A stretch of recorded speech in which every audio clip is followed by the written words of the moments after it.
boy come up off that neck. Into the trends. See Ali be the band.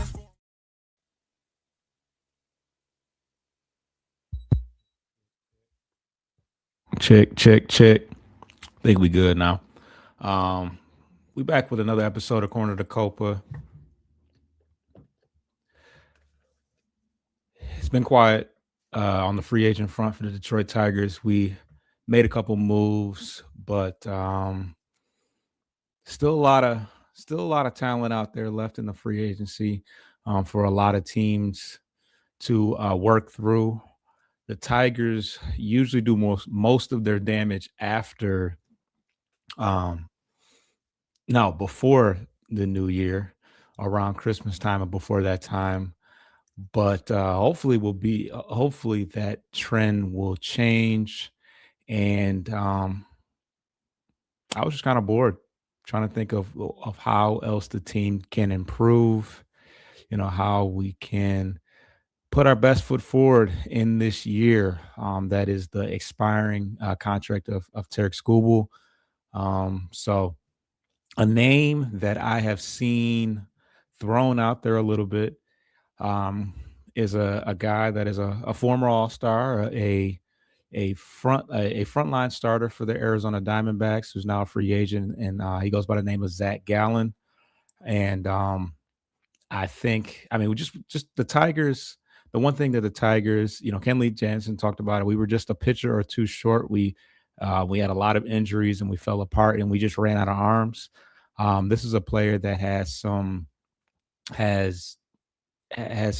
ace level potential. I mean, he's 30 years old, but he has the potential to possibly take over as the ace if Tarek Skubal leaves.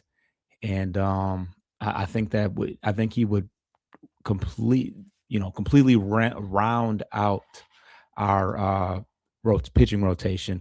Obviously, as of right now, we got Skubal, we got Flaherty, we got Olsen and Mize, and then we have a number of guys that could be the number 5 starter. Oh, Melton as well.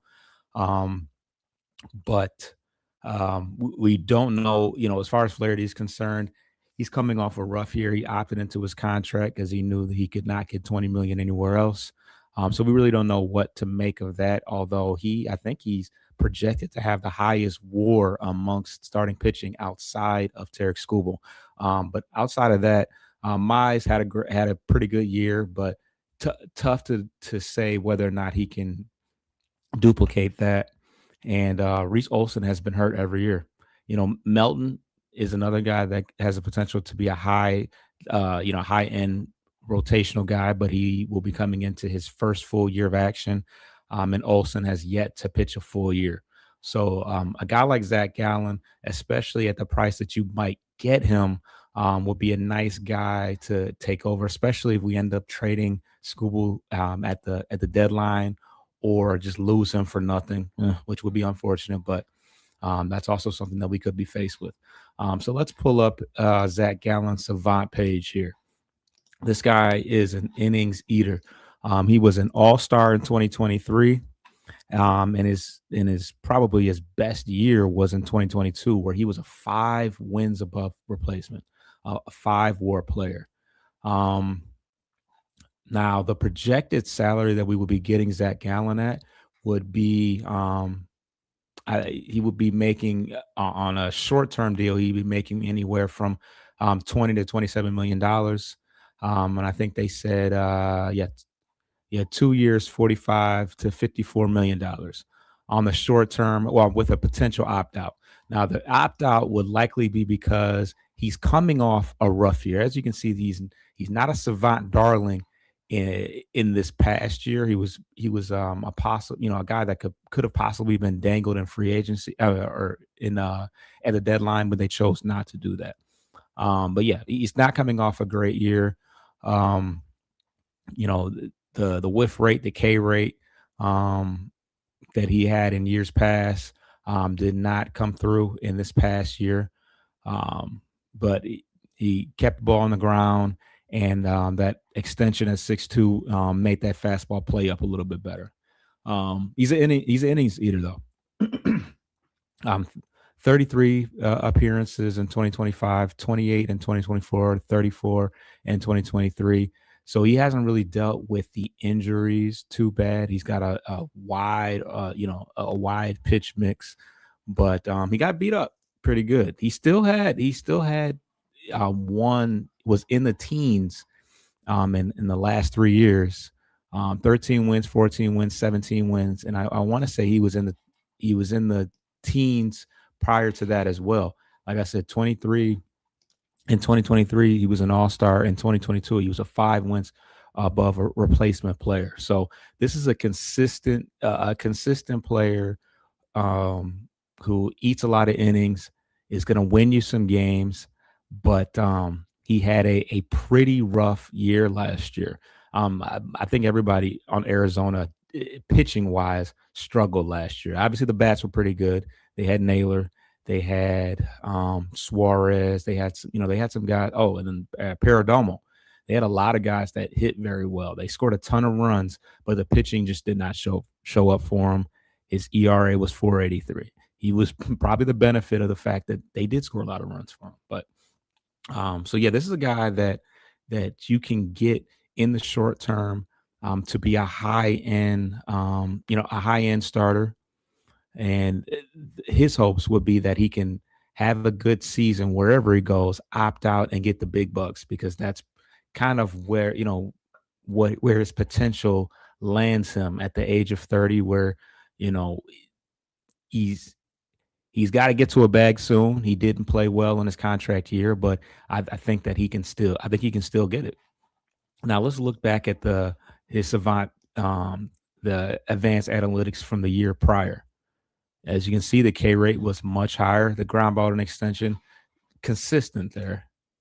2023, this is the year, his All Star year. K rate high, threw a ton of strikes. 2022, when he was a 5 WAR player, through the charts. Unfortunately, these were not. These were all. These weren't years that he was able where he was up for a contract, because he would have made a crazy amount of money. It's just unfortunate that when it was time, when he came into his contract year, he struggled. But I like how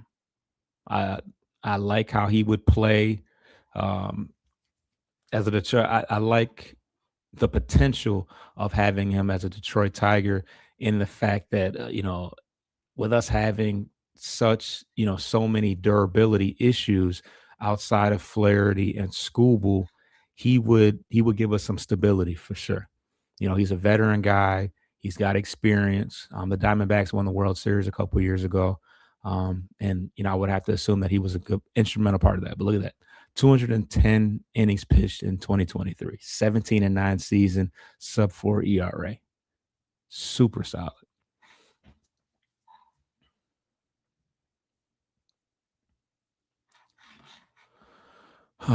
But yeah, he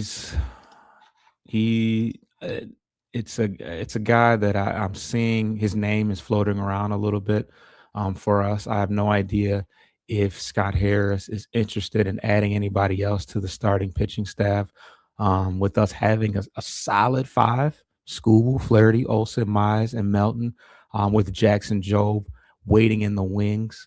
Um, we're kind of full there, and that's not even mentioning Kiter Montero. That's not even mentioning the guy that we signed, Anderson, that we signed from the KBO. So we're kind of stacked at that starting pitching position, but um, long term, we only have Scooble for another year. Flaherty will be coming off the books as well. So Reese Olson, has the potential to be a SB1 or SP2, but he doesn't stay healthy. I mean, I mean, the analytics suggest that he could be the predecessor. SON, Reese Olson.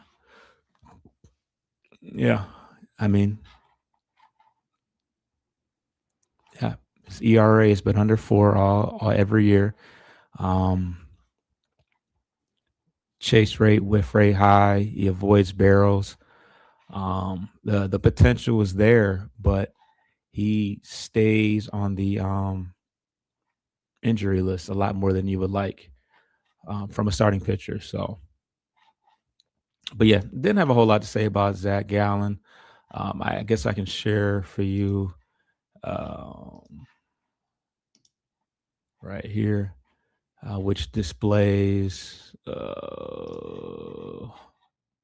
Take that down. Multi-year deal for 20 to 27 million. Says depending on his 2025 performance and team interest, teams like the Cubs and Angels mentioned as suitors, his contract will likely reflect a balance between a Cy Young caliber peak in 2023, which I talked about, and somewhat less dominant in 2025.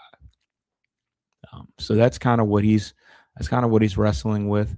He's not likely gonna get that long. He's not gonna sign that long-term deal because his asking price will be a lot lower.